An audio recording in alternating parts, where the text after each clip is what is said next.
Hello, good afternoon, നമസ്കാരം.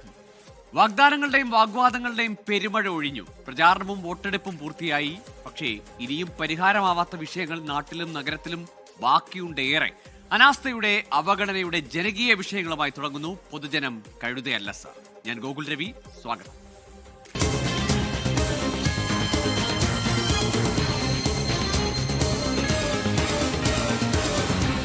പൊതുജനം കഴുതയല്ല sir. തിരഞ്ഞെടുപ്പ് കഴിഞ്ഞു. ഇനി വിധി ദിനത്തിനായുള്ള കാത്തിരിപ്പിലാണ് രാഷ്ട്രീയ കേരളം. ഈ തെരഞ്ഞെടുപ്പിനിടെ തൃശൂർ ജില്ലയിൽ വിവാദ വിഷയമായി കൊടുമ്പിരി കൊണ്ടത് കിറ്റ് വിവാദമാണ്. അതും പലതവണ.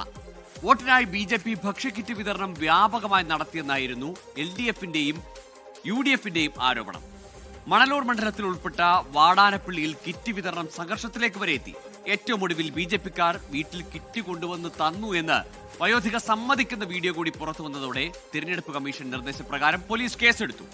കിറ്റ് കൊടുത്ത് വോട്ട് നേടാമെന്നൊക്കെ ആരെങ്കിലും മോഹിക്കുന്നുണ്ടെങ്കിൽ അതൊക്കെ ഈ നാട്ടിൽ വിലപ്പോകും. വിവാദം BJPയെ പ്രതിരോധത്തിലാക്കിയോ? കാണാം ശ്രീജിത് ശ്രീകുമാരൻ തയ്യാറാക്കിയ റിപ്പോർട്ട്.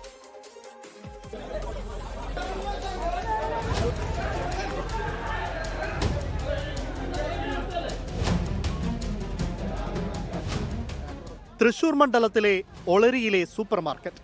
ഇവിടെ ആളുകൾക്ക് വിതരണം ചെയ്യാൻ BJP പ്രവർത്തകർ കിറ്റുകൾ തയ്യാറാക്കുന്നു എന്ന വിവരം അറിഞ്ഞ ഉടനെ VS സുനിൽകുമാറിന്റെ നേതൃത്വത്തിൽ LDF നേതാക്കൾ പ്രതിഷേധവുമായി എത്തി. ഇതോടെ കിറ്റ് വിവാദം തൃശൂരിൽ തുടങ്ങുകയായിരുന്നു.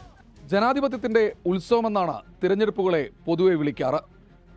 ആ ജനാധിപത്യത്തിന്റെ ഉത്സവത്തെ, തിരഞ്ഞെടുപ്പുകളെ പണാധിപത്യത്തിന്റെ വേദിയാക്കി BJP മാറ്റുന്നുവെന്നാണ് LDF UDF ക്യാമ്പുകളുടെ പ്രധാനപ്പെട്ട ആരോപണം.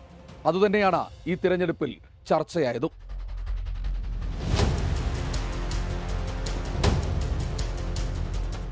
തൊട്ടടുത്ത ദിവസം തന്നെ വാടാനപ്പള്ളിയിൽ അടുത്ത സംഭവം.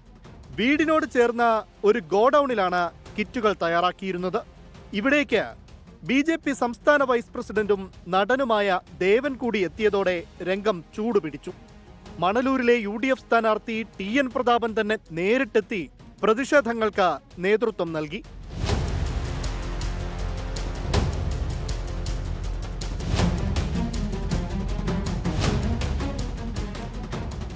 ഒടുവിൽ റോഡിൽ കുത്തിയിരുന്ന പ്രതാപനെയും UDF പ്രവർത്തകരെയും അറസ്റ്റ് ചെയ്തു നീക്കുന്നതിലേക്ക് വരെ കാര്യങ്ങളെത്തി.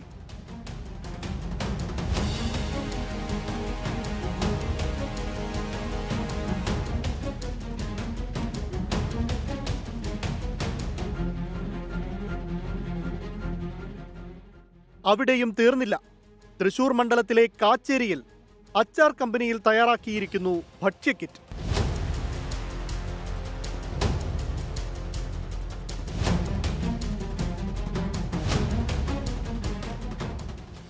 LDF നേതാക്കളുടെ പ്രതിഷേധത്തിനൊടുവിൽ തെരഞ്ഞെടുപ്പ് കമ്മീഷൻ ഉദ്യോഗസ്ഥരും പോലീസും സ്ഥലത്തെത്തി അച്ചാർ കമ്പനി സീൽ ചെയ്തു. കിറ്റുകൾ തയ്യാറാക്കുന്നതാണ് എല്ലായിടത്തും LDFും UDFും തടഞ്ഞതെങ്കിൽ വീട്ടിൽ ഭക്ഷ്യക്കിറ്റ് എത്തിയെന്ന ഒരാൾ സമ്മതിക്കുന്ന വീഡിയോ പുറത്തു വന്നത് ചേലക്കര മണ്ഡലത്തിലെ കൊണ്ടാഴിയിൽ നിന്ന്.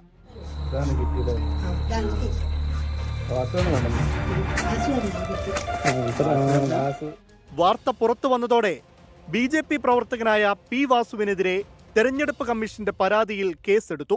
BJPയുടെ കിറ്റ് വിതരണം ഏതെങ്കിലും തരത്തിൽ ഫലത്തെ ബാധിക്കുമെന്ന ആശങ്ക രണ്ട് മുന്നണികൾക്കുമുണ്ട്, LDFനും UDFനും. എന്തായാലും വോട്ടെണ്ണി കഴിയും വരെ ആ ആശങ്ക തുടരുക തന്നെ ചെയ്യും. ബിനേഷ് ബാബുരാജിനൊപ്പം ശ്രീകുമാരൻ, 24 തൃശൂർ. പൊതുജനം കഴുതയല്ല സാർ. ഏതായാലും കിറ്റും കാശും സാരിയും ഒന്നും ജനാധിപത്യത്തിന് ഭൂഷണമല്ല എന്ന കാര്യത്തിൽ ആർക്കും സംശയമില്ല. പക്ഷേ അതൊക്കെ വോട്ടായി മാറുമെന്ന് കരുതുന്നവരുടെ ചിന്ത പ്രതീക്ഷ സ്ഥാനത്തായോ ഇല്ലയോ എന്നത് തെരഞ്ഞെടുപ്പ് ഫലം വരുമ്പോൾ മാത്രമായിരിക്കും അറിയുക. ഏതായാലും കാത്തിരിക്കാം. നടപടികൾ തെരഞ്ഞെടുപ്പ് കമ്മീഷന്റെ ഭാഗത്തു നിന്നുണ്ടാവട്ടെ. ഏതായാലും പല വിഷയങ്ങളിലും പലയിടത്തും പാലക്കാട് ഉൾപ്പെടെ പരാതികൾ ഉയർന്നിട്ടുണ്ട്. ഇന്നിപ്പോൾ തെരഞ്ഞെടുപ്പ് കമ്മീഷൻ അതിൽ ഹിയറിംഗ് ഒക്കെ നടത്തിയിട്ടുണ്ട്, അല്ലെങ്കിൽ സ്ഥാനാർത്ഥി വിളിച്ചു വരുത്തി വിവരങ്ങൾ ശേഖരിക്കുകയൊക്കെ ചെയ്തിട്ടുണ്ട്. അപ്പോൾ ആ കേസുകളിൽ, ആ പരാതികളിൽ ഒരു കൃത്യമായ നടപടി ഉണ്ടാവട്ടെ. ഇനി മുതൽ, അല്ലെങ്കിൽ ഇനി വരുന്ന തിരഞ്ഞെടുപ്പുകളിലെങ്കിൽ ഇത്തരം മോശം പ്രവണതകൾ ആവർത്തിക്കാതിരിക്കാനുള്ള ഇടപെടലാണ് ആവശ്യം. ഇനി നമ്മൾ പോകുന്നത് തിരുവനന്തപുരത്തേക്കാണ്. നൂറ്റാണ്ടുകളായി തലസ്ഥാന നഗരത്തിന്റെ ദാഹമകറ്റിയിരുന്ന ഒരു നദിക്ക് ഇന്ന് മരണമണി മുഴങ്ങുകയാണ്. കരമനയാറിനെ മലീമസമാക്കുന്നത് വ്യാപാര സ്ഥാപനങ്ങളിൽ നിന്ന് ജലസ്രോതസ്സുകളിലേക്കുള്ള ഓടകളാണ്. പ്ലാസ്റ്റിക് മാലിന്യങ്ങളും അറവ് മാലിന്യങ്ങളും വ്യാപകമായി കരമനയാറിൽ തള്ളുന്നുണ്ട്. എസ് വിനേഷ് കുമാർ തയ്യാറാക്കിയ റിപ്പോർട്ടിലേക്ക്.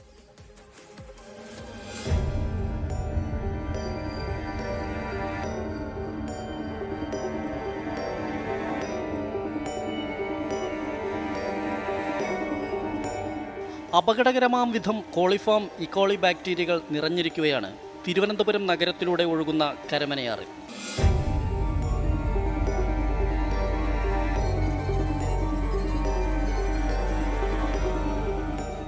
കേന്ദ്ര മലിനീകരണ നിയന്ത്രണ ബോർഡിൻ്റെ 2022 റിപ്പോർട്ട് പ്രകാരം കേരളത്തിലെ ഏറ്റവും മലിനമായ നദികളുടെ പട്ടികയിൽ 2ാം സ്ഥാനമാണ് കരമനയാർ. കഴിഞ്ഞ 3 വർഷത്തിനിടെ കരമനയാറിൽ ഫലപ്രദമായ ശുചീകരണ പ്രവർത്തനങ്ങളൊന്നും നടന്നിട്ടില്ല. ശുചിമുറി മാലിന്യവും അറവ് മാലിന്യങ്ങളും വ്യാപകമായി നദിയിൽ തള്ളുകയാണ്.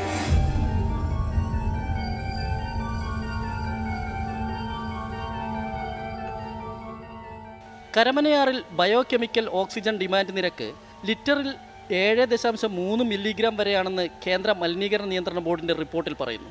കരമനയാറിലെ ജലത്തിൽ pH നില വളരെ കുറവാണ്. അമ്ലാംശത്തിൻ്റെ തോത് വളരെ കൂടുതലാണെന്നും ഫിഷറീസ് വകുപ്പ് 2021 തന്നെ റിപ്പോർട്ട് ചെയ്തിരുന്നതാണ്.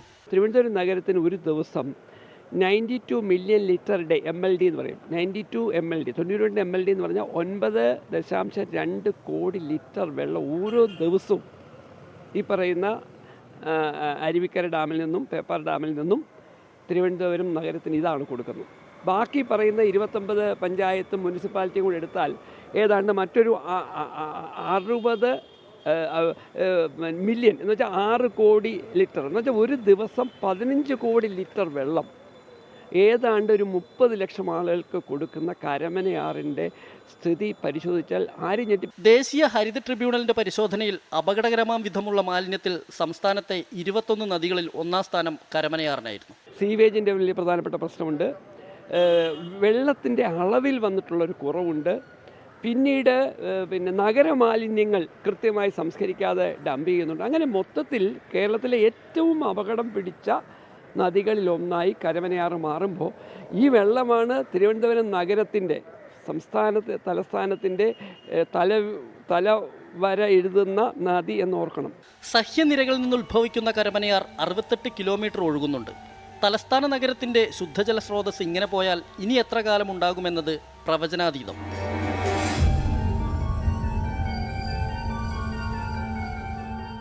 നഗരങ്ങളാണ് നമ്മളുടെ ജലസ്രോതസ്സുകളുടെ മരണങ്ങൾക്ക് പ്രധാന കാരണം.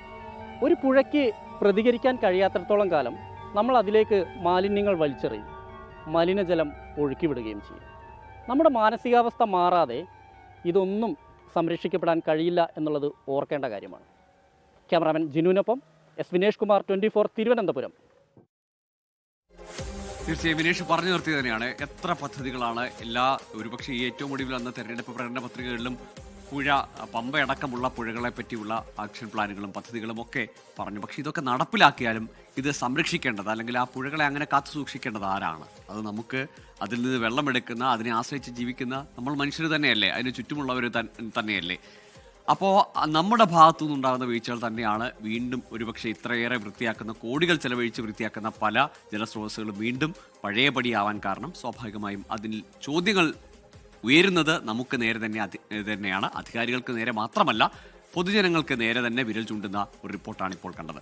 അപ്പോൾ ഏതായാലും വാർത്തകളോട് പ്രേക്ഷകർ പ്രതികരിക്കുന്നുണ്ട്.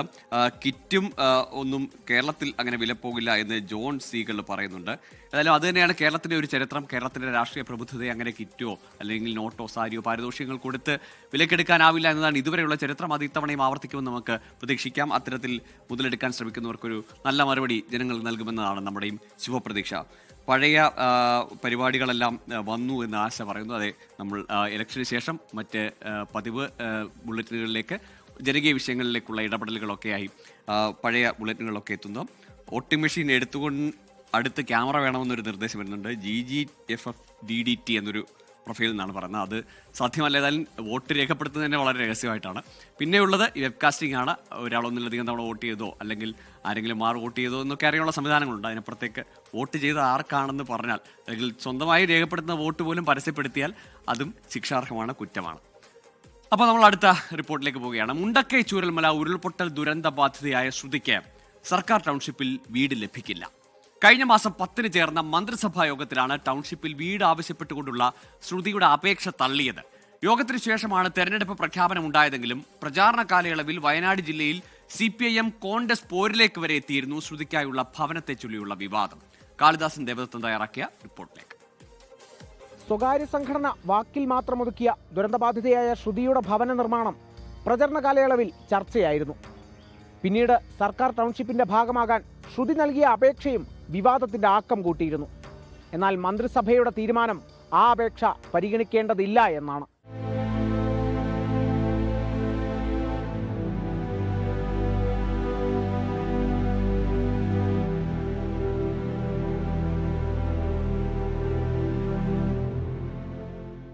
ഉരുൾപൊട്ടൽ ദുരന്തബാധിതരിൽ കേരളം ആവർത്തിച്ചു കേട്ട പേരാണ് ശ്രുതിയുടേത്. വയനാട് ജില്ലയിൽ തിരഞ്ഞെടുപ്പ് പ്രചാരണത്തെ ചൂടുപിടിപ്പിച്ച വിവാദങ്ങളിൽ ഒന്ന് ശ്രുതിക്ക് വീട് കിട്ടിയോ ഇല്ലയോ എന്നുള്ളതായിരുന്നു. സ്വകാര്യ സംഘടന വീട് നിർമ്മിച്ചു നൽകാമെന്ന് പറഞ്ഞതിൽ പ്രകാരം സർക്കാരിൽ നിന്നും 15 ലക്ഷം രൂപ കൈപ്പറ്റി ടൗൺഷിപ്പിൽ തനിക്ക് വീട് വേണ്ട എന്ന തീരുമാനമെടുത്തിരുന്നു ശ്രുതി. പദ്ധതി നടക്കാത്തതിന് പിന്നാലെ ലഭിച്ച 15 ലക്ഷം രൂപ തിരികെ നൽകാമെന്നും ടൗൺഷിപ്പിൽ തനിക്ക് വീട് തരണമെന്നും ആവശ്യപ്പെട്ട് സർക്കാരിലേക്ക് അപേക്ഷയും നൽകിയിരുന്നു. പക്ഷേ സർക്കാർ തീരുമാനങ്ങൾ അനുകൂലമായില്ല. എന്നാൽ മന്ത്രിസഭാ യോഗത്തിലെ തീരുമാനമെന്ന നിലയിൽ പുറത്തുവന്ന വാർത്തയ്ക്ക് അടിസ്ഥാനമില്ല എന്നാണ് CPIM വയനാട് ജില്ലാ സെക്രട്ടറി പറയുന്നത്. ശ്രുതി ഉൾപ്പെടെയുള്ള കുറച്ചധികം പേരുടെ അപേക്ഷകൾ കിട്ടിയിട്ടുണ്ട്. ആ അപേക്ഷ ഗവൺമെന്റിന് മുമ്പിലുണ്ട്. അതെല്ലാം പരിശോധിക്കുന്നു എന്നാണ് മുഖ്യമന്ത്രി തന്നെ പറഞ്ഞിരിക്കുന്നത്. എവിടെയെങ്കിലും തള്ളിയതായി ഇതുവരെ ഔദ്യോഗികമായ ഒരു വിവരം നമുക്ക് കിട്ടിയിട്ടില്ല. അതിന്റെ വസ്തുതകൾ എന്താണെന്ന് നമുക്കറിയില്ല. പക്ഷേ മുഖ്യമന്ത്രി തന്നെ പറഞ്ഞിരിക്കുന്നത് ഗവൺമെന്റിന്റെ അത്തരം അപേക്ഷകൾ കിട്ടിയതുണ്ട്. അതെല്ലാം പരിശോധിച്ച് ഉചിതമായ നിലപാട് സ്വീകരിക്കും എന്നതാണ് പറഞ്ഞത്. ഇവിടെ വിഷയം അതായിരുന്നില്ലല്ലോ. ഇവിടെ വിഷയം അത് ഏറ്റവർ, അത് അത്തരത്തിൽ ബാധ്യത ഉള്ളവർ ആ കാര്യങ്ങൾ ഒഴിഞ്ഞു എന്നതല്ല. ഇപ്പോൾ ആ കാര്യത്തിൽ തെറ്റായ കാര്യങ്ങൾ പരാമർശിച്ചുകൊണ്ട് ഗവൺമെന്റിനെ കുറ്റപ്പെടുത്തിയതുകൊണ്ടൊന്നും ഒഴിയാൻ കഴിയില്ല. തിരഞ്ഞെടുപ്പ് പ്രചാരണ സമയത്ത് ശ്രുതിക്ക് വീട് നിർമ്മിച്ചു നൽകാത്തതിൽ MLAയും കൽപ്പറ്റ UDF സ്ഥാനാർത്ഥിയുമായ T സിദ്ദിഖിന് നേരെ മുഖ്യമന്ത്രി അടക്കം ആരോപണ ശരങ്ങൾ പായിച്ചിരുന്നു. മന്ത്രിസഭാ യോഗത്തിൽ കൈക്കൊണ്ട തീരുമാനം മുഖ്യമന്ത്രി തന്നെ വ്യക്തമാക്കണമെന്ന് T സിദ്ദിഖ്. ബഹുമാനപ്പെട്ട കേരളത്തിന്റെ മുഖ്യമന്ത്രി ഒരു കാര്യം വ്യക്തമാക്കണം. ഈ അപേക്ഷ ക്യാബിനറ്റ് യോഗത്തിൽ വന്നോ, അത് ആക്സെപ്റ്റ് ചെയ്തോ, അത് നിരാകരിച്ചോ, എന്താണ് ഈ കാര്യത്തിൽ മന്ത്രിസഭാ യോഗം സ്വീകരിച്ചത് എന്ന് പറയണം. രണ്ടാമത്തെ കാര്യം, കോൺഗ്രസ് വീട് കൊടുക്കട്ടെ എന്നിട്ട് പറയാം ഗ്യാരണ്ടി എന്ന് പറഞ്ഞത് മുഖ്യമന്ത്രിയാണ്. മുഖ്യമന്ത്രിയുടെ ആ സ്റ്റേറ്റ്മെൻറ്റ് സ്വന്തം ഉത്തരവാദിത്വം, സ്വന്തം മുമ്പിൽ വന്ന പേപ്പർ നിരാകരിച്ചതിന് ശേഷം നടത്തിയ സ്റ്റേറ്റ്മെൻറ്റാണ്. അത് ഒരു കാരണവശാലും നടത്താൻ പാടില്ലാത്തതാണ്. ശ്രുതിക്കായുള്ള ഭവനത്തെ ചൊല്ലി ഇരുപക്ഷത്തിന്റെയും ആരോപണ പ്രത്യാരോപണങ്ങൾ പ്രചാരണ ഘട്ടത്തിൽ ശക്തമായിരിക്കുന്നു. എന്നാൽ പബ്ലിസിറ്റിക്ക് വേണ്ടി ഇരു കൂട്ടരും ശ്രുതിയെ ഉപയോഗിക്കരുതെന്ന് മാനന്തവാടി NDA സ്ഥാനാർത്ഥി P ശ്യാംരാജ്. കള്ളന്മാരുടെ കൊള്ളക്കാരുടെ രണ്ട് കൂട്ടങ്ങളും ചേർന്നിട്ട് ആ പെൺകുട്ടിയുടെ ജീവിതം വഴിയാധാരമാക്കരുത്. ഒന്ന്, സിദ്ദിഖ് അങ്ങനെ പറഞ്ഞിട്ടുണ്ടെങ്കിൽ അത് നിർമ്മിച്ചു കൊടുക്കാൻ വേണ്ടിയിട്ടുള്ള ഉത്തരവാദിത്വം അദ്ദേഹത്തിനാണ്. അദ്ദേഹം MLA ആയിരുന്ന ആളാണ്, അത് ചെയ്യേണ്ടതാണ്. എന്തുകൊണ്ട് ചെയ്തില്ല? രണ്ട്, ഇനി സിദ്ദിഖ് ചെയ്തില്ല എന്ന് തന്നെ വെക്കുക, സർക്കാരിൻ്റെ ഉത്തരവാദിത്വമല്ലേ? മുഖ്യമന്ത്രിയുടെ ദുരിതാശ്വാസ നിധിയിലോട്ട് ഞാനും നിങ്ങളോടൊക്കെയുള്ള ആളുകൾ എത്ര പണം കൊടുത്തത്? എങ്ങനെയാണ് മന്ത്രിസഭാ യോഗം തീരുമാനിച്ചിട്ട് കേരളം ഒട്ടാകെ ചർച്ച ചെയ്ത ഒരു പെൺകുട്ടി, ഒറ്റയാൾ, ആ കുട്ടി മാത്രമേ ഉള്ളൂ, ആ കുട്ടിക്ക് വീട് കൊടുക്കില്ല എന്ന് എങ്ങനെ അവർക്ക് പറയാൻ വേണ്ടി സാധിക്കുക? അപ്പോൾ രണ്ടുപേരും ചെയ്തിട്ടുള്ളത് ആ പെൺകുട്ടിയോടുള്ള ദ്രോഹമാണ്. അപേക്ഷ തള്ളിയ സ്ഥിതിക്ക് സർക്കാർ ടൗൺഷിപ്പിൽ ശ്രുതിക്ക് സ്വന്തമായൊരു വീട് ഇനി സാധ്യമാണോ? മന്ത്രിസഭാ യോഗത്തിലെ തീരുമാനം അപേക്ഷ പരിഗണിക്കേണ്ട എന്നായിരുന്നുവെങ്കിൽ പിന്നീട് ഉയർത്തിയ വിമർശനങ്ങളെല്ലാം എന്തിനു വേണ്ടിയായിരുന്നു? മറുപടി പറയേണ്ടത് മുഖ്യമന്ത്രിയാണ്, സർക്കാരാണ്. ക്യാമറാമാൻ മനു ദാമോദരനൊപ്പം കാളിദാസൻ ദേവദത്തം, 24 വയനാട്. പൊതുജനം കഴുതയല്ല സാർ. ശ്രുതിക്ക് വാഗ്ദാനം ചെയ്ത വീട് ഏതായാലും ലഭിക്കുമോ ഇല്ലയോ എന്നുള്ള പ്രശ്നം അവിടെ നിൽക്കട്ടെ. പക്ഷേ ഒരു ആയുഷ്കാലത്തേക്ക് മുഴുവനുള്ള ദുഃഖവും അല്ലെങ്കിൽ നഷ്ടവും ഒക്കെ സഹിച്ചാണ് ആ കുട്ടി ഇപ്പോഴും മുന്നോട്ട് പോകുന്നത്. അപ്പോൾ ഉറപ്പായും വീട് ലഭിക്കണം. അത് വാഗ്ദാനം ചെയ്തവർ അത് വെച്ച് കൊടുത്തില്ലെങ്കിൽ സർക്കാരിന് ബാധ്യതയുണ്ട് അവരെ ടൗൺഷിപ്പിൽ ഉൾപ്പെടുത്താൻ, അല്ലെങ്കിൽ അവർക്ക് മറ്റൊരു മാർഗം കണ്ടെത്തി കൊടുക്കാൻ. അതിനുമേലുള്ള എന്ത് രാഷ്ട്രീയ പോരാണെങ്കിലും, അല്ലെങ്കിൽ ആര് വാക്ക് പാലിച്ചില്ല എന്ന് വരുത്തി തീർക്കാനോ അല്ലെങ്കിൽ പ്രചരിപ്പിക്കാനോ ഉള്ള വ്യഗ്രതയാണെങ്കിലും അതിനൊക്കെ അപ്പുറത്തേക്ക് ആ പെൺകുട്ടിക്ക് സുരക്ഷിതമായി ഒരിടം വേണം. അതിന് വീട് ശ്രുതിക്ക് ലഭിക്കുവാനുള്ള നടപടികളാണ് ഉണ്ടാകേണ്ടത്. അതിനപ്പുറത്തേക്കാവട്ടെ ഇതിലുള്ള വാഗ്വാദങ്ങളും അവകാശ തർക്കങ്ങളും അല്ലെങ്കിൽ പിടിവലികളും വാക്ക് പാലിച്ചില്ല എന്നുള്ള ആരോപണങ്ങളുമൊക്കെ. മേലെ വെട്ടിപ്പുറം കൊന്നമൂട് റോഡിലേക്ക് തിരിഞ്ഞു നോക്കുവാൻ പോലും അവിടുത്തെ ജനപ്രതിനിധികൾ തയ്യാറാകുന്നില്ല. 2 പതിറ്റാണ്ടോളമായി ടാറോ കോൺക്രീറ്റോ ചെയ്യാതെ കിടക്കുകയാണ് ഏകദേശം 1/2 കിലോമീറ്റർ ദൂരമുള്ള റോഡ്. 50-ലധികം കുടുംബങ്ങൾ ഈ വഴി ആശ്രയിക്കുന്നുണ്ട്. ഉടൻ റോഡ് സഞ്ചാരയോഗ്യമാക്കി നൽകണമെന്നാണ് നാട്ടുകാരുടെ ആവശ്യം. ഷിജോ കുര്യൻ തയ്യാറാക്കിയ റിപ്പോർട്ടിലേക്ക്.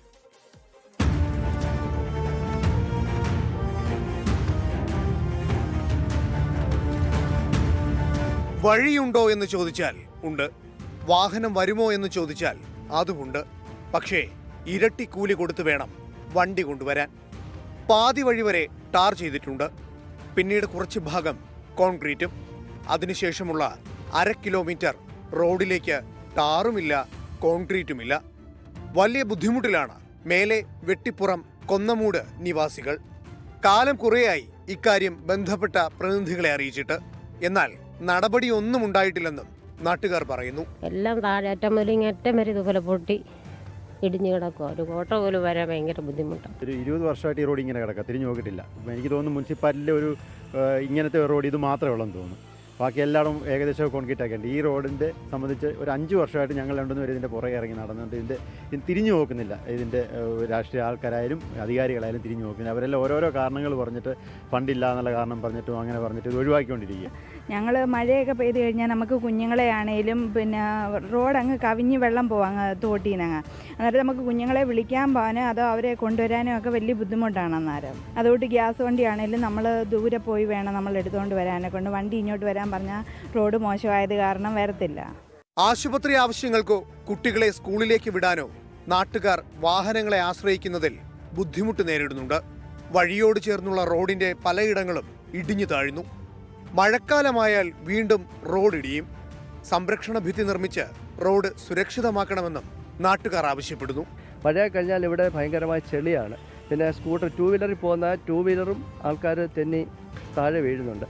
അപ്പോൾ അങ്ങനെ പല ബുദ്ധിമുട്ടുകളും ഉണ്ടായിട്ടുണ്ട്. അതിൻ്റെ കൂട്ടത്തിൽ തന്നെ മഴയായി കഴിഞ്ഞാൽ പോലും ഈ തോട്ടിൻ്റെ അകത്ത് വെള്ളം കയറിയാൽ മറിഞ്ഞ് ചിലപ്പോൾ ഇപ്പുറത്തോട്ട് വരാൻ ചാൻസ് ഉണ്ട്. തോടിൻ്റെ 2 കരകളും കെട്ടിയാൽ മാത്രമേ നമുക്ക് ഈ റോഡ് നല്ല രീതിയിൽ കോൺക്രീറ്റ് ചെയ്ത് കിട്ടിയാൽ മാത്രമേ പ്രയോജനമുള്ളൂ. അടിയന്തരമായിട്ട് ഇതെത്രയും പെട്ടെന്ന് ജനപ്രതിനിധികളുടെ ശ്രദ്ധയിൽപ്പെടുത്തിയിട്ട് ഈ റോഡ് വൃത്തിയായിട്ട് ഞങ്ങൾക്ക് 2 സൈഡും കെട്ടി വൃത്തിയായിട്ട് നല്ല രീതിയിൽ വാഹനം പോകുന്ന രീതിയിൽ കോൺക്രീറ്റ് ചെയ്ത് വൃത്തിയാക്കി തരണം നമ്മുടെ ആവശ്യം. വിവിധ വകുപ്പ് മേധാവികൾക്കും മുഖ്യമന്ത്രിക്കും അടക്കം പരാതി നൽകി. നവകേരള സദസ്സിൽ നേരിട്ട് റോഡിനു വേണ്ടി ആവശ്യമറിയിച്ചിട്ടും ഇടപെടലുണ്ടായില്ല. വോട്ട് തേടി വരുന്ന ജനപ്രതിനിധികൾ ജയിച്ചു കഴിഞ്ഞാൽ പ്രദേശത്തേക്ക് തിരിഞ്ഞു നോക്കാറില്ലെന്നും നാട്ടുകാർ കുറ്റപ്പെടുത്തി. നവകേരള സദസ്സിൽ കൊടുത്തു, അത് കഴിഞ്ഞിട്ട് അദാലത്തിൽ പോയി കൊടുത്ത പരാതിയാണ്. പിന്നെ ഇറിഗേഷൻ ഡിപ്പാർട്ട്മെൻറ്റ്, നമ്മുടെ ടൗൺ പ്ലാനിംഗ് ഡിപ്പാർട്ട്മെൻറ്റ്, മുനിസിപ്പാലിറ്റി, മുഖ്യമന്ത്രിയുടെ പോർട്ടിൽ തന്നെ 3 പ്രാവശ്യമുള്ള നമ്മൾ പരാതി കൊടുത്താണ്. ഫണ്ടില്ലെന്നാണ് പറയുന്നത്. പിന്നെ നമ്മുടെ ഓരോ വർഷവും ഓരോ ജയിക്കുന്ന കൗൺസിലർമാർ കഴിഞ്ഞ പ്രാവശ്യമാണെങ്കിലും 5 വർഷമുണ്ട്. അപ്പോൾ 5 വർഷം കൊണ്ട് കുറേശ്ശെ ഘട്ടം ഘട്ടമായിട്ട് ചെയ്തു തരാമെന്ന് പറഞ്ഞു. പക്ഷേ പുള്ളിയൊന്നും പിരിഞ്ഞോട്ട് തിരിഞ്ഞു പോലും നോക്കിയിട്ടില്ല ജയിച്ച് കയറി കഴിഞ്ഞു.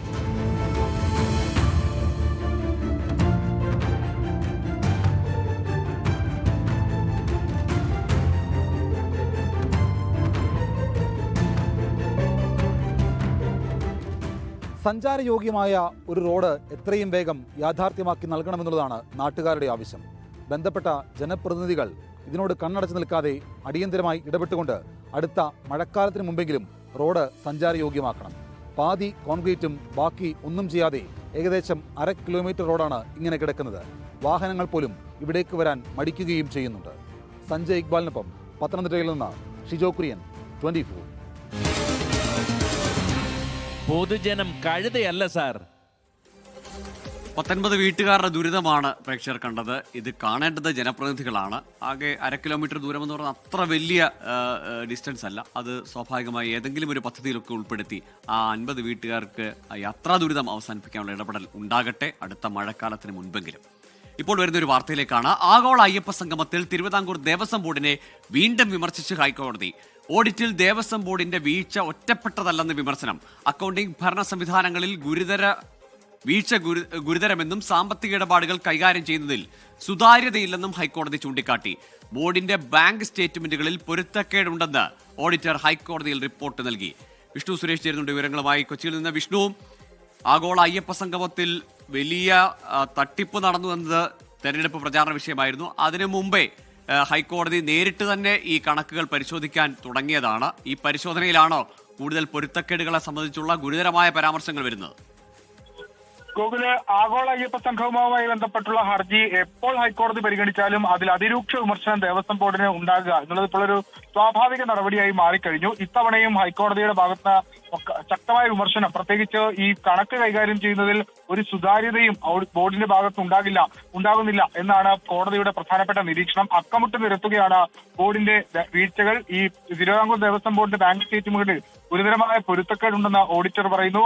ബാങ്ക് അക്കൗണ്ടുകളിൽ രേഖകളും ഒത്തുനോക്കാനാവുന്നില്ല, വീഴ്ച വരുത്തുന്നതിൽ ജീവനക്കാരെ കണ്ടെത്താനാവുന്നില്ലെന്നും ഓഡിറ്റർ വ്യക്തമാക്കുകയാണ്. 2010 മുൻപുള്ള ആസ്തികളുടെ മൂല്യം നിർണ്ണയിക്കുന്നതിലും പോരായ്മകൾ സംഭവിച്ചിട്ടുണ്ട്. ഈ കരാറുകാർക്ക് നൽകുന്ന തുകയിലടക്കം ഗുരുതര ക്രമക്കേട് സംഭവിച്ചതായാണ് ഇപ്പോൾ ഓഡിറ്റർ നൽകിയിട്ടുള്ള റിപ്പോർട്ട്. ഈ റിപ്പോർട്ടിന്റെ അടിസ്ഥാനത്തിലാണ് ദേവസ്വം ബെഞ്ച് ഇന്ന് ഈ അതിരൂക്ഷ വിമർശനം ഉന്നയിച്ചിട്ടുള്ളത്. ഈ ആഗോള അയ്യപ്പ സംഗമത്തിന്റെ ഹർജി 2000 DBR 2 ഓഫ് 2025 ഈ 2 ഹർജികളും ചേർത്ത് അടുത്ത തവണ പരിഗണിക്കാൻ വേണ്ടി ഇപ്പോൾ മാറ്റിയിരിക്കുകയാണ്. ആ ഘട്ടത്തിലെങ്കിലും കണക്ക് പുറത്തു വരുമെന്ന് പ്രതീക്ഷിക്കുന്നു. തീർച്ചയായും കണക്ക് സമർപ്പിക്കാനൊക്കെ ദേവസ്വം ബോർഡിന് കുറച്ച് സാവകാശം വേണമെന്ന് ആവശ്യപ്പെട്ട് അത് നീട്ടി നൽകുകയാണ്. പക്ഷേ ഇപ്പോൾ ഈ ഓഡിറ്ററുടെ അടക്കം ചാർട്ടേഡ് അക്കൗണ്ടിനെ അടക്കം ഈ കേസിൽ കക്ഷി ചേർത്തുകൊണ്ടാണ് ഹൈക്കോടതി വിശദമായി തന്നെ ഈ ആഗോള അയ്യപ്പ സംഗമവുമായി ബന്ധപ്പെട്ട കണക്കുകളിലെ പൊരുത്തക്കേടുകൾ ഒത്തുനോക്കുന്നത്. അപ്പോൾ കൂടുതൽ വിമർശനം ദേവസ്വം ബോർഡ് ഏറ്റുവാങ്ങേണ്ടി വരികയാണ്. നേരത്തെ തന്നെ ഈ കണക്കുകളിലെ വലിയ ഈ ഭക്ഷണവുമായി ബന്ധപ്പെട്ട കണക്കുകളൊക്കെ വലിയ കൗതുകവും ആശ്ചര്യവും ഉണ്ടാക്കിയതാണ്. പൊതുസമൂഹത്തിലും ഒപ്പം രാഷ്ട്രീയ കേരളത്തിലും വലിയ ചർച്ചയായതാണ്.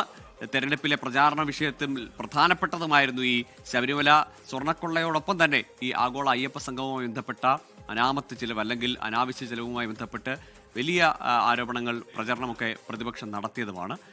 പക്ഷേ ഇപ്പോൾ ഹൈക്കോടതിയുടെ ഭാഗത്തു നിന്നാണ് തുടർച്ചയായി ഈ കേസ് പരിഗണിക്കുന്ന ഘട്ടങ്ങളിലെല്ലാം ദേവസ്വം ബോർഡിന് കനത്ത വിമർശനം ഏറ്റുവാങ്ങേണ്ടി വരുന്നത്.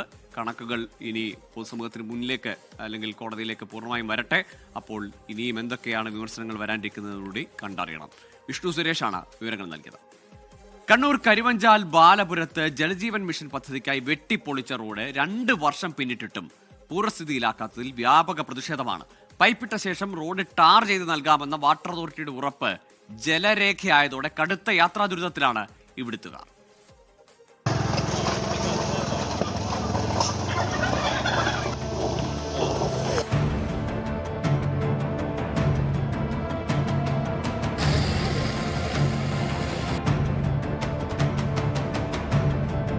ബാലപുരം ഉടുമ്പുചിത്ത റോഡാണ് പൈപ്പിടാനായി 2 വർഷം മുമ്പേ നടുവേ കീറി മുറിച്ചത്. മണ്ണ് മാറ്റി കുഴിയടച്ചതല്ലാതെ പിന്നീട് യാതൊരു നടപടിയും ഉണ്ടായില്ല. റെയിൽ പാളത്തിൽ മെറ്റൽ നിരത്തിയതുപോലെ കല്ലുകൾ തെറിച്ചുകിടക്കുന്ന റോഡിലൂടെ കാൽനടയാത്ര പോലും ദുഷ്കരമാണ്. ഇരുചക്രവാഹനങ്ങൾ ഇവിടെ അപകടത്തിൽപ്പെടുന്നതും പതിവാകുകയാണ്. അവരന്ന് കളിച്ചിട്ട് പോയതല്ലാതെ ഇന്ന് വരെ ഒരു നോട്ടം അവർ നോക്കിയിട്ടില്ല. ഞങ്ങളിടയ്ക്ക് മെമ്പർ ഞങ്ങളവിടെ വന്ന് 1-2 പ്രാവശ്യം ഇത് മണ്ണിട്ട് എല്ലാ കാര്യങ്ങളൊക്കെ നടത്തിയാണ്. പക്ഷേ മഴ പെയ്യുന്നു, ഇതൊഴുകി പോകുന്നു. 2 പ്രാവശ്യം വീണത് ഞാൻ കണ്ടിട്ടുണ്ട്. ആൾക്കാർ ഇവിടുന്ന് പോകുന്ന കൂട്ടത്തിൽ നമുക്ക് പേടിയാണ് ഇതിലൂടെ ബൈക്കിലൊക്കെ പോകാൻ. അപ്പോൾ പള്ളിയിലൊക്കെ പോകണമെങ്കിൽ ഈ ഒരു വഴി മാത്രമേ ഉള്ളൂ. മഴക്കാലത്താണ് ദുരിതം ഇരട്ടിയാകുന്നത്. കുഴികളിലെ മണ്ണും കല്ലും ഒലിച്ചു പോകുന്നതോടെ റോഡ് സഞ്ചാരയോഗ്യമല്ലാതാകും. അടിയന്തര സാഹചര്യങ്ങളിൽ ആശുപത്രിയിൽ പോകാൻ പോലും വാഹനങ്ങൾ വിളിച്ചാൽ വരാത്ത അവസ്ഥയാണെന്ന് നാട്ടുകാർ പരാതിപ്പെടുന്നു. ജലജീവൻ മിഷന്റെ ഭാഗമായിട്ട് കഴിഞ്ഞ 1 വർഷത്തിന് മുമ്പാണ് ഈ റോഡിന്റെ ഇതുപോലെ നടുഭാഗത്തു കൂടി ഇങ്ങനെ കീറിയെടുത്തത്. പല പ്രാവശ്യമായി അധികൃതരോടും വാട്ടർ അതോറിറ്റിയിലും എല്ലാം പരാതിപ്പെട്ടിട്ടും ഈ റോഡിന്റെ ഈ ദയനീയാവസ്ഥയെ മാറ്റിയെടുക്കാൻ അവരെ കൊണ്ട് ഇതുവരെ സാധിച്ചില്ല. അവസാനം പഞ്ചായത്ത് തന്നെ മുൻകൈ എടുത്തുകൊണ്ട് ഇതിലേക്ക് ഇപ്പോൾ 6 ലക്ഷം രൂപ വകയിരുത്തി.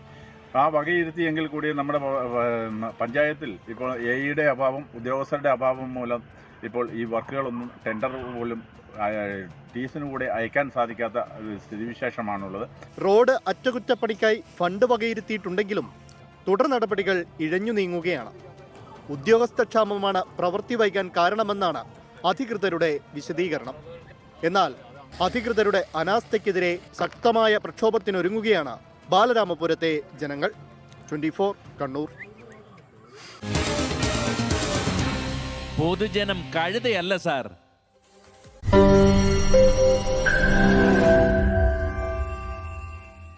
ലോകത്തെവിടെയായാലും ഏത് സമയത്തും 24 വാർത്തകളും ഓഗ്മെന്റഡ് റിയാലിറ്റി പാക്കേജുകളും എക്സ്പ്ലെയിനറുകളും വിശദമായി കാണാൻ ഞങ്ങളുടെ യൂട്യൂബ് ചാനൽ നിങ്ങൾക്ക് സബ്സ്ക്രൈബ് ചെയ്യാം.